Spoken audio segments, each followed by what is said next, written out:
Welcome. So how many people were here for the last session on cultivating interest? All right, so we got some returners. So to continue on the path of how segmentation really matters and how customer data is the way of the future, we have Bryan, who is the Chief Revenue Officer at Custora, and he's going to tell us a little bit more in depth about those topics, as well as, hold on to your hats, the 5 metrics that matter most.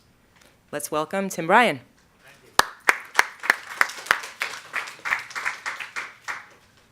Hey guys, how's everyone doing? Welcome to Accelerating Retail Growth with Customer Data. It's a pleasure to be here today. I appreciate your time. So first, a quick introduction. As the introducer mentioned, my name is Bryan. I'm the Chief Revenue Officer at Custora. We're the leading customer analytics platform for retailers. We're based right here in New York City. I've been at Custora for almost 3 years at this point. Previously, I was the Chief Revenue Officer at Movable Inc. I don't know if you guys are familiar with Movable Inc., but I had a lot of fun building that business over a 4-year period. Before that, I held digital sales and marketing roles at companies like Triad Retail Media, Time Inc., and the New York Times. What I want to talk about today is some research that we've been working on at Custora over the last few months. And in this research, what we try to understand are what are the key metrics that are actually driving revenue growth for retailers. So as retail marketers, and I assume there's a lot of you guys in the room, what should you actually focus on? What is the key KPI that will drive your business forward? We actually have plenty of hard copies. I have some here. We have a table outside. If you're interested, please stop by, say hi to my colleagues, say hi to myself. We can give you a copy. We can get into it. In today's session specifically, what I'm going to do is give you the results of this research, and also probably more importantly, since the majority of you guys are marketers, give you some tactical ways that you can leverage these insights in your marketing strategies and campaigns. The data set that we use for this research is over $150 billion in annual transactional volume from over 500 million customers. We analyze these customers on a daily basis. If you look at the right side of this screen, you can see some of the great brands that we work with. We're very proud about the companies that are our customer base. We work with 7 of the top 20 retailers in the United States. This is a very large and significant and meaningful data set that we have access to. Ooh, sorry. Why did we do this? Not necessarily a newsflash, but retail is tough. You guys have hard jobs. Customer preferences have changed probably more in the last 5 years than they did in the previous 10. Everything is becoming more and more fragmented. It's complex. It's really tough to make sense of it. We have a lot of empathy for the retail marketers that we work with, or just retail marketers that are out there in the space. I don't know if I necessarily believe this, but a lot of people talk about the fact that we have been going through a retail apocalypse. And there's clearly been some brands that have not survived. There's been some brands that have gone under. Now, whether or not you believe this is a retail apocalypse, that reality exists. At the same time, there's been plenty of companies, there have been plenty of brands that actually thrived in this environment. They've not only survived, they've grown their business. So what we want to do is focus on them. All right, what are those companies doing to actually grow their business in these quote-unquote challenging times? And from our perspective, and the research backs this up, every single one of those companies is customer obsessed. I use like obsessed specifically as a word because they put the customer at the center of every single decision that they make as an organization. Their Monday meetings are about the customer. That is how they win. That is how they compete. That is how they differentiate themselves. Some examples. Nike. I don't know if you guys know this, but Nike actually purchased a customer analytics platform. It's a company named Zodiac. They purchased this, I think, a few months ago. The reason why they did so is they really want to actually focus on their Nike Plus program. If you guys aren't familiar with this, it's a great program. You can sign up for it. You get access to new inventory, limited supply products, just great utility from Nike overall. So they really want to use this as a way to deepen their relationships with some of their best customers, and now they have an analytics platform to match that. Zara. They have a very large and sophisticated infrastructure in place where they're able to collect on a daily basis feedback from every single one of the customers who goes into their stores. This is collected directly from the customer as well as the associates that are on the floor. Not only do they collect this information, they actually send it back to their headquarters, and they have this huge team of designers that responds almost effectively in real time. So they're able to realize trends that are happening on both the macro international level as well as on the regional level and develop products so they can stay ahead of that. Amazon, and yes, I'm sure this is obvious, you expected Amazon to be here. What still shocked me is that 35% of their revenue comes from personalized cross-sell recommendations. And we all know how much business Amazon is doing. That's just like a huge number. So I don't think this is necessarily something you guys don't know, but personalization at scale is no longer nice to have. It's not really a source of innovation. It's table stakes. This is what you have to do to compete and thrive in today's marketplace. To back that up, Mackenzie actually put out some research, and customer-obsessed organizations perform much better than their competitive set by almost every significant financial metric. We're not talking about like relative improvements of 5 or 10%. Profit, they do 93% better. Revenue growth performance, 112% better. ROI performance, 115% better. So clearly this is paying off. Clearly this is driving results for retailers. If you are a customer-centric marketer and you are someone who is customer-obsessed, these are probably some of the questions that you're asking in your Monday morning meeting. How do our customer metrics benchmark against our peers? How do we convert more one-time buyers into repeat customers? How do we effectively leverage customer data across channels? Are these some of the questions you guys are asking? I see some slight head nods. Someone go with yes. Okay. So what we want to do with this research is actually which one of those metrics or which one of these KPIs actually has the greatest impact on revenue. So if you could focus on anything, if there was like a North Star to drive your business forward, what is that KPI? What is the thing that you should relentlessly focus on? So we looked at 5 specific customer metrics. I'm going to read the definitions from this book just to make sure I give it to you exactly correct and we're all on the same page. Customer acquisition. Definition here is the number of new customers a retailer acquired over the course of a year. This KPI allows retailers to benchmark how successfully they drove new customers to purchase from their brand. Retention rate. Average order value, the average basket size. This metric is calculated by dividing retailers' revenue by the number of orders over the course of a year. Order frequency, the average number of orders per transacting customer over the course of a year. Retention rate, the number of customers who made a purchase over 2 consecutive years. A customer who has made a purchase over 2 consecutive years is generally assumed to be quote-unquote retained. Finally, reactivation rate, the number of customers who transacted after more than a year of not transacting.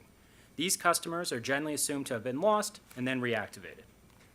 Everyone tracking with me? Make sense? Clear on the definitions? Okay. So what do you guys actually think is the number one KPI in terms of driving growth? So if you had to focus on one of these 5 mentioned, which one do you think has the greatest impact? I'm going to force you all to participate in a live on-the-spot poll. Who thinks it is retention rate? I'm not counting, but there's some hands for retention rate. How about average order value? We've got 1 meek hand. Okay, we got 2 for average order value. That's good. How about order frequency? All right, 3. Okay, so the room is somewhat divided. So according to our research, and also just to step back, the way that we did this test is we did a multivariate test. So we isolated each one of these metrics to see how they directly relate to revenue. So what's actually driving growth? Here's a reveal. There's actually only 3 that matter. And by and large, the number one driver of incrementality is order frequency, followed by average order value.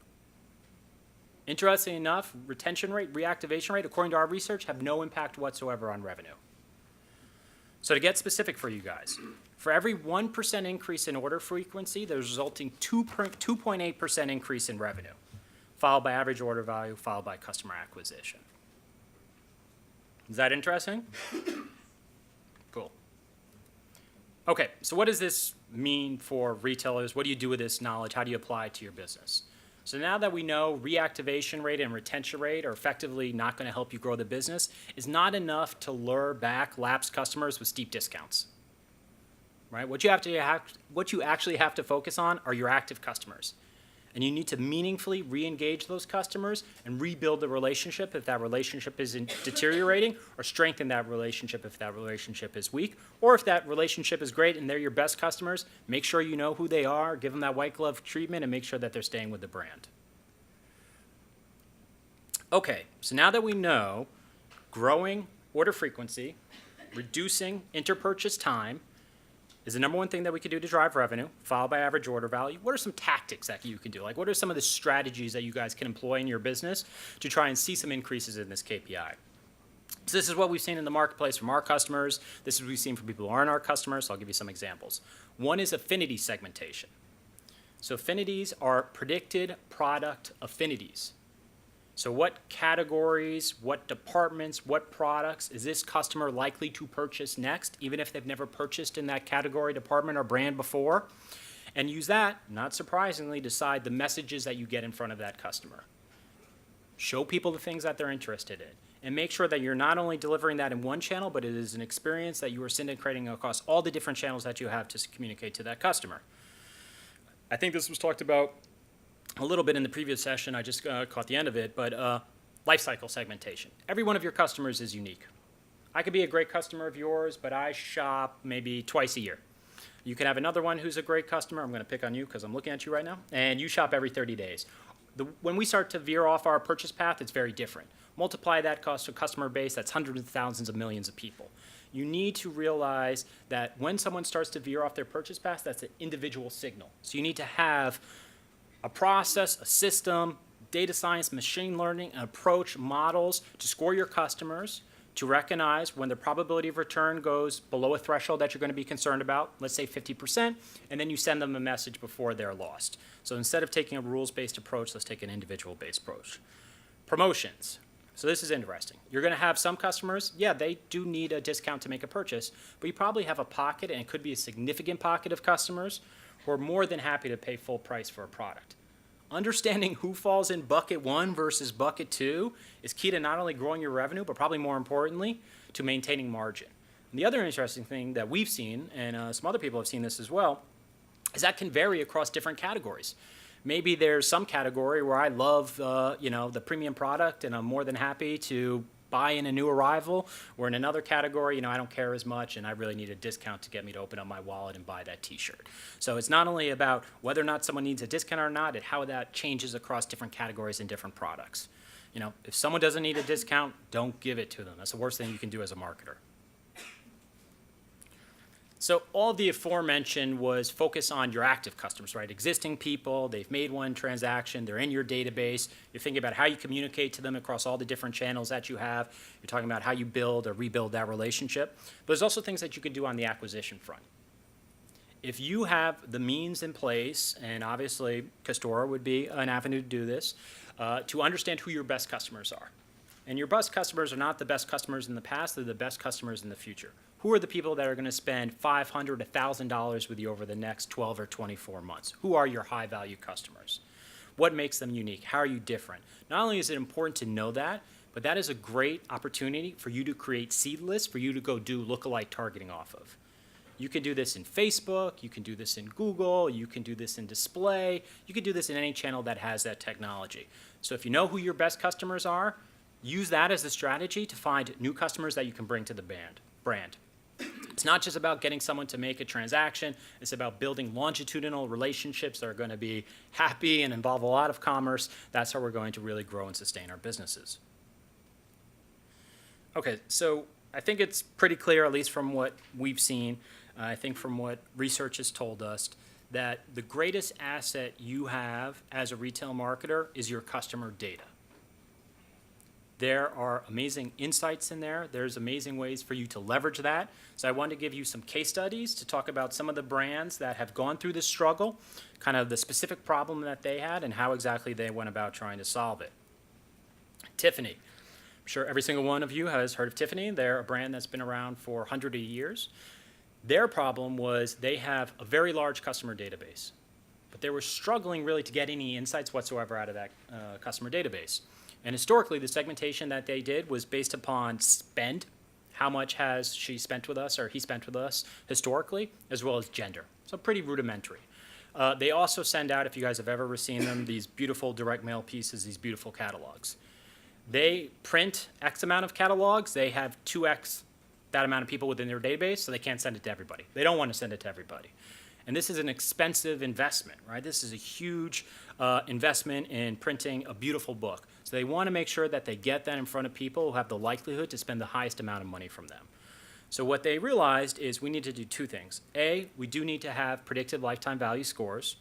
So we can send this book to customers who are likely to spend a lot of money with us. It's not guaranteed, so it's still worth getting that book in front of them, but at least they have the probability or propensity to spend a lot of money with us.